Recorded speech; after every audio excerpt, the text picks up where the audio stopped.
Говорит, почему они покрашены в краску? Для чего это делается? Кто знает? Он не знал, что эти площадки могут быть, в принципе, платные. Ну и кому теперь платить? Так, вчера мы заселились в гостиницу Манор. Выглядит она вот так. Как говорится, по классике. Сейчас нам нужно будет сходить в банк, поменять доллары. Мы хотим с Крисом попробовать то, что мы делали в Японии, обменять $100 и посмотреть, насколько эти $100 нам хватит, насколько мы их растянем. Конечно, за исключением всех гостиниц. Завтрак мы с утра в гостинице позавтракали. В гостинице Манор завтрак прям шикарный. Разнообразие очень большое, свежие фрукты.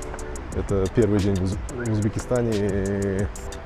И мы, можно сказать, часть фруктов уже сразу здесь успели попробовать. Жара еще не началась.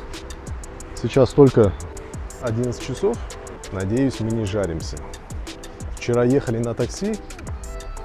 Кстати, все тачки это либо Chevrolet, ну, логично, потому что здесь завод стоит.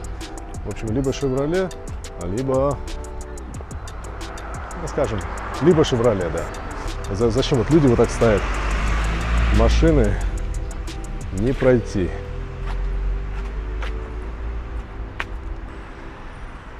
Ну вот такие улицы. Последний раз я такие улицы видел во Владивостоке. У нас, конечно, нету в Корее. Земли мало, но ясное дело. Так, нам надо найти банк. Кто-то мне говорил, что дороги тоже все разбиты. Или, возможно, то, что мы сейчас в Ташкенте, в центре города. Но дороги есть, деревья есть. Через неделю мы поедем в Бухару. Вот в Бухаре вдоль дорог почему-то вырубили. И сейчас деревьев осталось мало. Люди ходят по жаре, так как тени уже нету. По-моему, банк. Пришлось много подождать. Почему-то касс много. Шум, гам. Что-то там у них какой-то движ идет. В общем, $100, как оказалось, выходит более миллиона. Чувствуешь себя миллионером. У нас на $100 баланс получается миллион 205 тысяч сумм. Посмотрим, что мы на них сможем взять.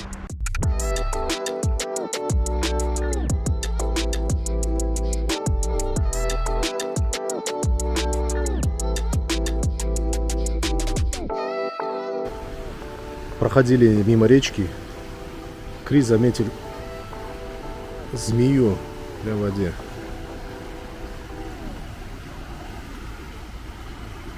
Вот в такой канаве.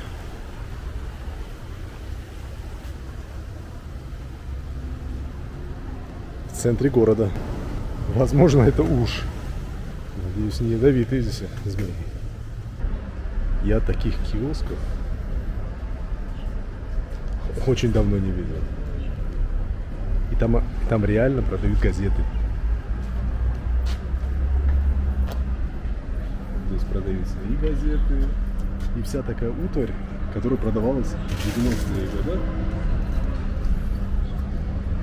Кстати, чувак в отпуске. Ну, скорее всего, там бабушки. Потому что бабушки сидят в таких будочках. Но есть кондиционер.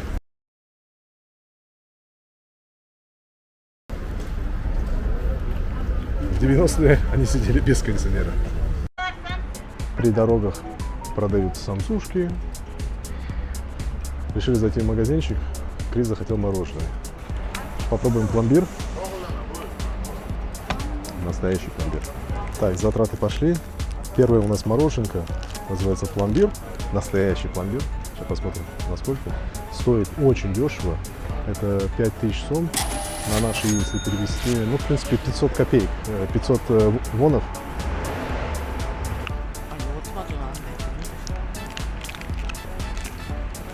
Мороженое сладкое. По запаху не определить, потому что рядом куча этих автомобилей. Все газуют. Мороженое такое со вкусом выхлопных газов. Здесь даже до сих пор есть бочки с морсом.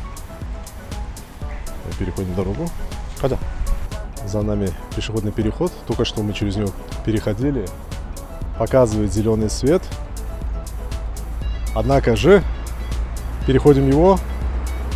Водитель автобуса нам пибикает, что мы должны побыстрее перейти, несмотря на то, что зеленый свет для пешехода. Он нас поторапливает, переходите. Напротив улицы решили зайти в закоулок. Мне потому что закоулки больше привлекают, нежели все эти большие улицы, красочные улицы. А здесь вот можно посмотреть, как простые люди живут. Вон и детская площадка у них есть. У всех балконы разные, каждый строит под себя. Снаружи вроде бы на главной улице здание выглядит одинаково, а внутри детские площадки хорошо обустроены, по крайней мере, их наличие есть. Отдельно стоят автомобили, потому что обычно автомобили они заезжают на детские площадки, занимают территорию. А здесь даже для автомобилей есть свои навесы, потому что здесь температура достаточно так накаляется. Блин, как бы чувак не упал.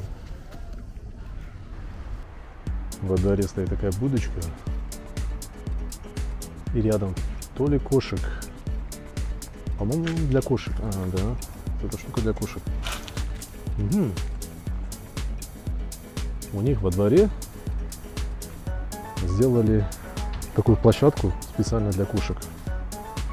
Кто-то за ними ухаживает.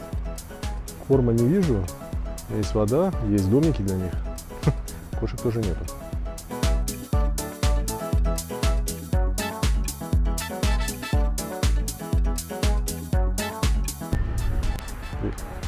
Решили взять газировку. Крис никогда не пил газировку, именно газированную воду. Это у него будет первый раз. Почем вода? Так, вода у нас стоит 2000. Очень дешевая, тоже получается 200 копеек. Газированная. Для Криса газированная вода первый раз. Для него что-то такое удивительное, потому что он у нас колу не пьет, никакие газированные напитки. 목이 컬럭컬럭컬럭 가스가 치네. 저 화산 아무것도 안 들어가지 안 들어갔네. 밥 먹어. Корейцы многие не понимают газированную воду, они пьют просто простую воду. Рядом нашли музей. Это что, получается, паровозов. По-моему, платно. Так, вход на меня стоит 25 тысяч. На ребенка стоит 5 тысяч сом. Это получается 30 тысяч, где-то около $3. 2,5 на меня и $0,5 на него. Все экспонаты, которые стоят здесь, если они открыты, говорят, заходить можно.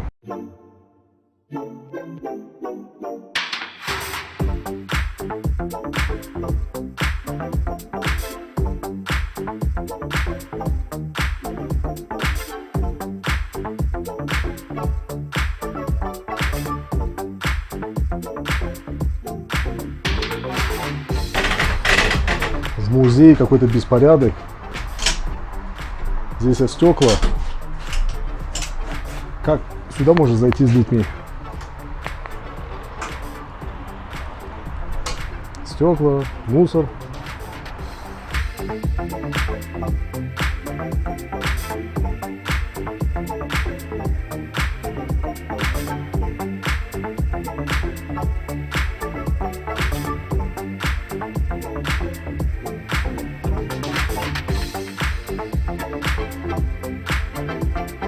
Пыли до хренища. Здесь стекла вот так лежат. По-моему, парк еще не открыт. Крис задал мне вопрос, ответ на который я тоже не знаю. Он увидел эти деревья, покрашенные известняком. Говорит, почему они покрашены в краску? Для чего это делается? Кто знает? Мне до этого говорили несколько версий. Якобы, что мураши не поднимаются по известняку. Но, по-моему, они все равно поднимаются. Кто-то говорит, это в виде эстетики. То, что красиво смотрится, когда вот видите, все они покрашены. Для чего сделано? Непонятно. Вот сейчас сыну не знаю, какой ответ дать. Да, у них проходит реставрация, поэтому вагончики не готовы, поэтому есть наличие всяких этих стекол. Не знаю, почему они нас сюда пустили. Единственный вагончик, который хотели посмотреть, двухэтажный. Двери все закрыты. Мы здесь только одни туристы. Шли, увидели станцию Ташкент. Решили, сегодня мы на метро кататься не будем, но решили посмотреть, как это все выглядит. Нам надо дойти до вокзала, просто пройти переход.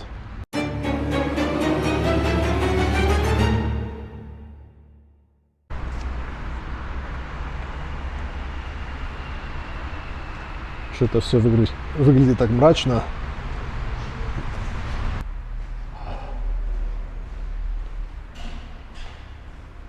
Что-то людей нету. Входа нет. Это выход. Красиво на Ванкире. Входа нет. Так, вот здесь у нас вход. Нам надо как-то пройти туда, дальше. Сзади нас вот там мужик сидит. Видно его, нет? Я не знаю, что за вида, это какой-то такой развод. Сидит русский мужик. Просит меня, попросил меня перевести через дорогу. Вот дорога. Ссылаясь на то, что он боится перейти. Но прям рядом стоит подземный переход, только что с которого мы сейчас вышли.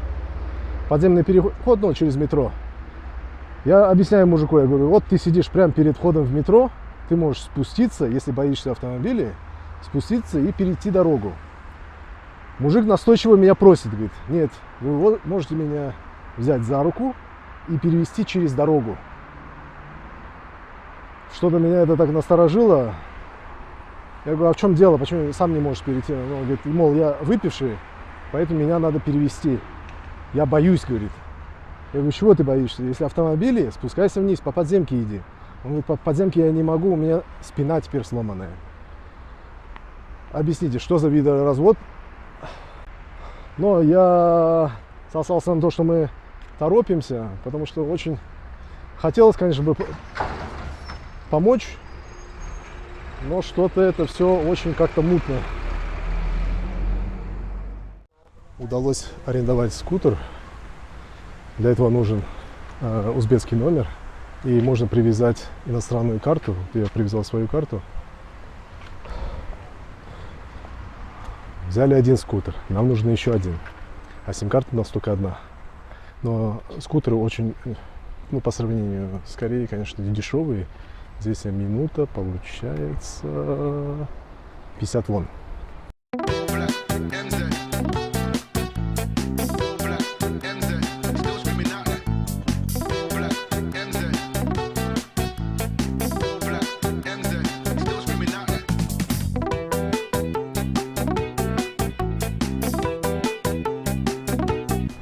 Вот в этом отеле «Узбекистан» я собирался снять комнату, но на Агоде и на всех других сайтах почему-то, учитывая то, что здесь очень много комнат, ну, судя по зданию, все комнаты были заняты.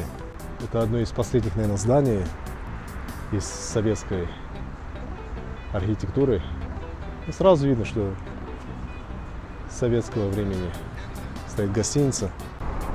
33 градуса. Не сказать, что прям так жарко, что нельзя ходить. Мы специально взяли с собой зонтики. Думаем, сгорим. Ну, сгореть, возможно, мы сгорим, но здесь, особенно в тени, и нормально дышится, нормально ходится. Ну, даже сейчас я под солнышком. терпимо.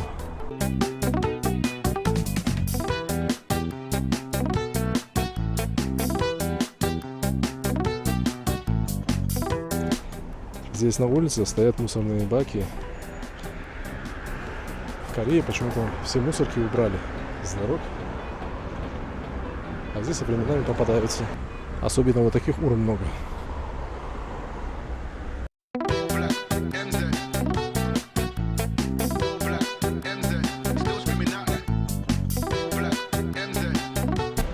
Сейчас мы идем по центру города. Что-то я высоток вообще не вижу. Все здания, они буквально не выше 5-го этажа. Нашли подобие 7-Eleven. Используют их трейдмарк. Посмотри, как внутри. О, что ли. О, здесь продаются даже игрушки. А ну-ка, арбузы. Где-то больше $3, больше $2 арбузы. Давайте посмотрим по ценникам. Морковь $1, лук $1, груши почти $5, картошка, я так полагаю, 1 килограмм, менее $0,5. Это же малина, которую я утром кушал. Она стоит у нас, она вообще-то довольно-таки дорогая, если по сравнению с другими ценами. Это 95, это получается где-то около $10. Виноград 3, есть такой пальчиковый 4, яблоки чуть больше $1, лимоны дорогие $7. Ну, учитывая то, что это килограмм, то в принципе нормально. Болгарский перец $2. Тортики у нас $20-22 где-то. Ну, можно сказать, почти такие же цены, как и у нас. Напитки тоже вообще копейки стоят. Это получается 700 вон нашим Кока-Кола. Кофе есть и по $4, есть и по 10. Чай сколько у нас стоит? $3. Шоколадки дешевые, тоже чоник. Наш чокопай 1800, 12 штук. Семечки, которые в Империи я обычно беру, они стоят, не помню сколько, по-моему, около 4. Здесь это получается 2,5. Ну да, логистика, возможно. Есть даже наш рамен, это у нас получается $1.70. Чин-рамен тоже есть. А мы скорее привезли его. Это у нас пультак. Пока шли, столько много ресторанов видели, а сейчас нету ни одного. Издалека заметили палатку. Надеюсь, там есть шашлык. Блин, нет. Написано хот-дог. И хот-доги загуглили по карте минут 10 отсюда. Пока надо взять что-нибудь попить. Так, тархунчик, вода и мороженое у нас вышло 14 тысяч. Чуть больше $1. $1,5. На наших глазах произошла авария. А улочки здесь кругом относительно чистые. Есть кругом урна.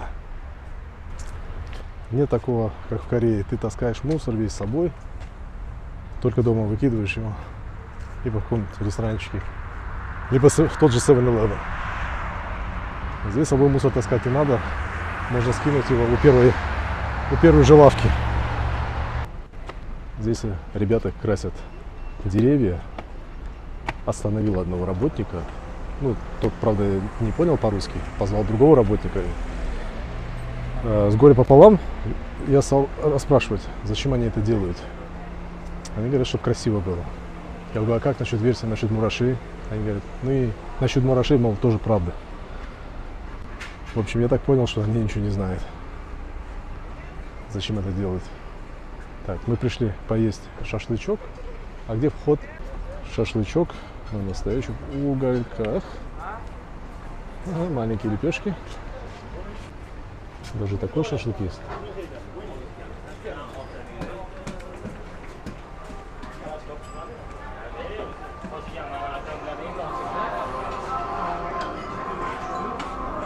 Вау. 어디 앉을까? Здравствуйте. Здравствуйте. А куда можно сесть? Вдвоем? 2 человека. Так, у нас на обед пару палочек из баранины, пару из говядины. Мы не голодные. Лепешка и напитки. Сколько это выйдет, тоже еще непонятно. В конце посчитаем, скажем. Есть вот такой шашлык. То есть мясо с салом. Называется Наполеон. Так он сделан в виде тортика. Очень вкусно. Потому что здесь в каждой прослойке сальце такое. Подача вот в таких кошельках. Так, общая сумма у нас вышла 208 500. Это где-то около $20.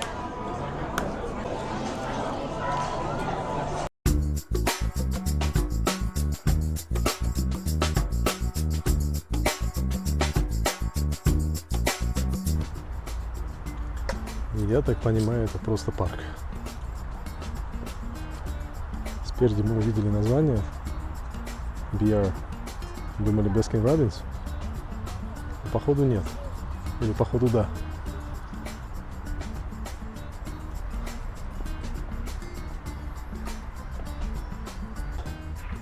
Туалет в парке. 3 умывальника поставили прям притык друг к другу. При том, что еще есть место рядом. Зачем так близко? Зеркала нету. Проветривание, такие 2 створки. Несколько кабинок. Несколько писсуаров. Почему-то разных по дизайну. Здесь все как-то очень пахнет сильно. Салфеток нету. Туалет бумаги. Но ободки для туалетов присутствуют. То ли здесь вытяжки нету, так попахивает. То ли люди за собой просто не смывают. Странно для парка. В парке имеется вот такая игровая зона для детей. Но она платная. Стоит касса. Вроде бы действительно мороженое. Это у вас Baskin Robbins? Baskin Robbins? Ну, разнообразие не Baskin Robbins 33. А касса действительно называется BR Nice. Это у них произошел ребрендинг из-за санкций. Парень мне объяснил, так как поставка идет с России, и у них уже Baskin Robbins официального Baskin Robbins нету. Но они работают под их брендом, чуть-чуть изменили название, поэтому называется BR Nice. Хотя кругом используется предыдущий бренд тоже. Baskin Robbins здесь, а там. Мороженое у нас вышло 34 тысячи сом. Это получается чуть больше $3. Крис по вкусу говорит, что все равно вкус отличается. Все, мы уже никуда не торопимся, потому что мы плотно пообедали. Вечером у нас с друзьями встреча. Пока будем просто ходить, переваривать. В парке полиция тоже отдыхает. Вдалеке вижу детскую площадку. Но судя по тому, что там тоже имеется забор, значит вход тоже платный. Попытались перейти на ту дорогу, но вот из-за этой изгороди из зелени никак перейти не можем, чтобы посмотреть поближе. Но я вижу отсюда кассу, там, значит все-таки это платное. Странно. Парк для детей, имеются детские площадки, где в парке для детей дети поиграть не могут, не заплатив. А мы сейчас спросим для интереса, сколько это вообще стоит. Так, в общем, вход на эту площадку Он платный. 20 тысяч сом, это получается $2 30 минут. Либо вы можете заплатить 50 тысяч сом, это около $5, и играете целый день. Что не так с этим табло? Очень странная тарификация у них. Детские площадки, которые для детей должны быть бесплатные, они почему-то платные. А есть вот такие площадки для занятия спортом, они бесплатные. Пардон. Оказывается, она тоже платная. В парке почему-то все площадки они должны быть бесплатно, но в моем понимании. Здесь нет, оказывается, надо платить 2000 сом. Это получается... Что получается? 20 центов, что ли? Очень дешево, да. Могли бы даже не брать деньги за это. Хотя все-таки он, получается, иногда бесплатный. С 6 утра до 10 вы можете прийти позаниматься бесплатно. Пенсионеры тоже могут прийти заниматься бесплатно. А так, в будние дни с 10 до 11 вечера вход 20 центов. Стандартные парковые тренажеры.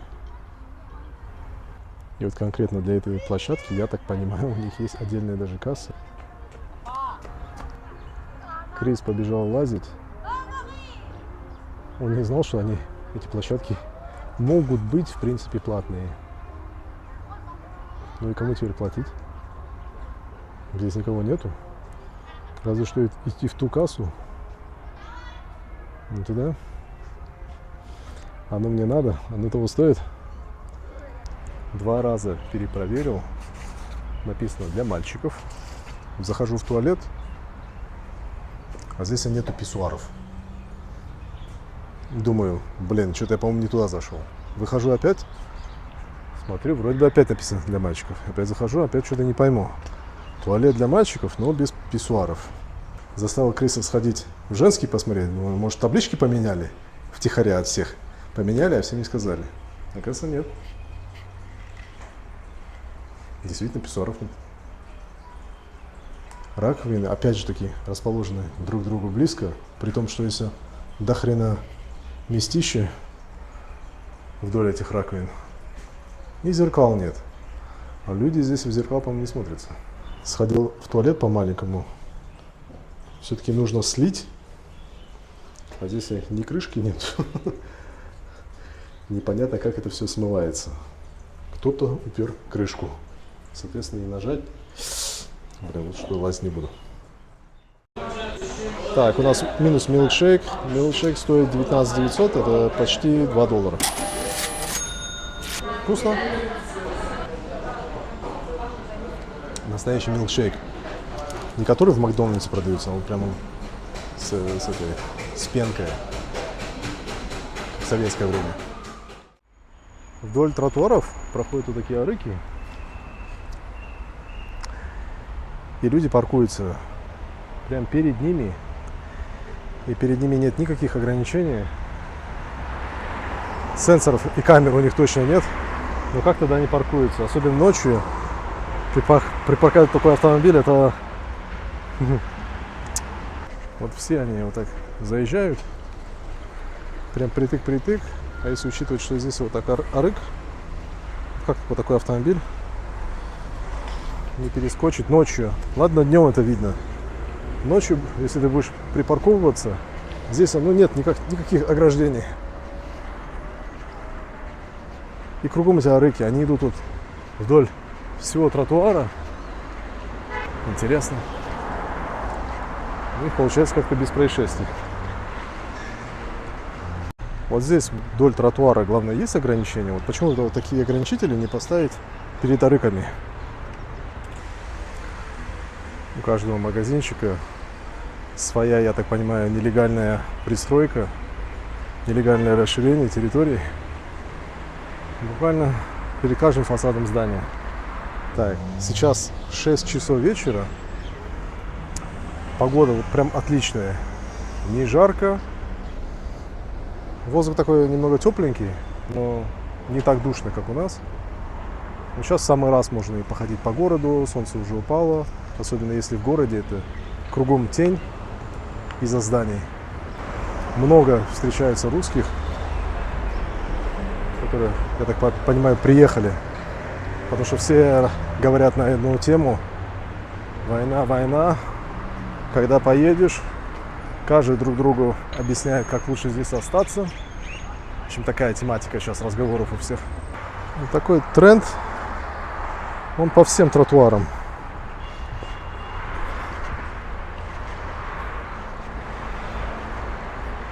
Все, когда паркуются, удивительным образом. Во многих вот таких кафешках,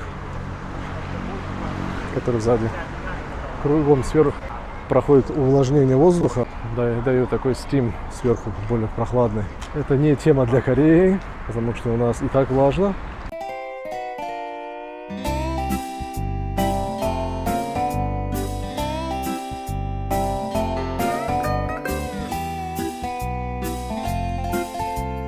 По дороге мы взяли шоколадку и квас. У нас обошлось 23 тысячи сомов. Это где-то у нас получается $2. Так, мы не знаем, как там разрешится завтра, поэтому берем номер, продлеваем еще на 1 день.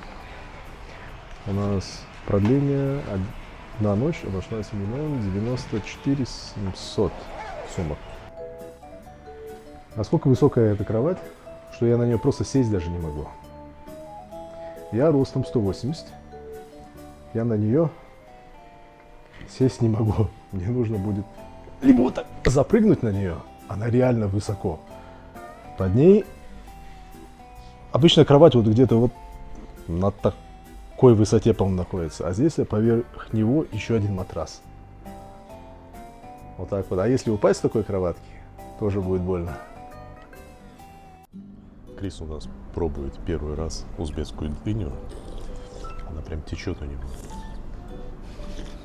Никогда такую дыню не ел. Это не дыня, это сок. Теперь пробуем узбекский арбуз. Что, как? Тара? Тоже сладкий будет. Первый день в Узбекистане. Узбекский арбузик. Ну, арбузы сладкие. Не знаю, может, они подбирали именно сладкие для завтрака. Дальше груша пошла.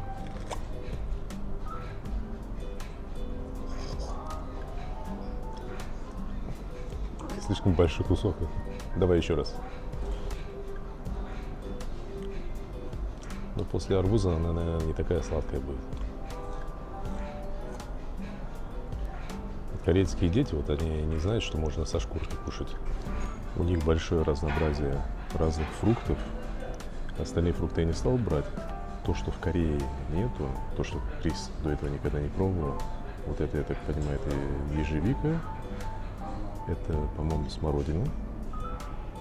Малина. Потом говорят, вот есть вот такая желтая малина.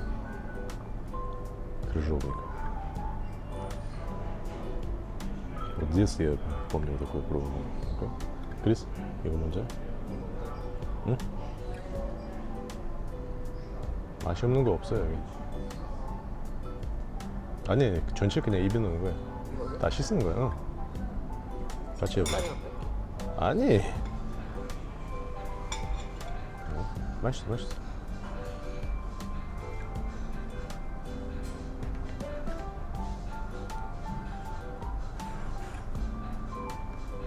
крыжовник. 자. 다오리 한 개씩 넣는 거야.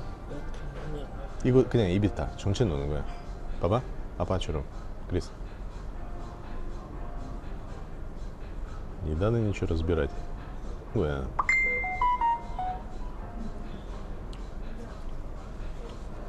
표정.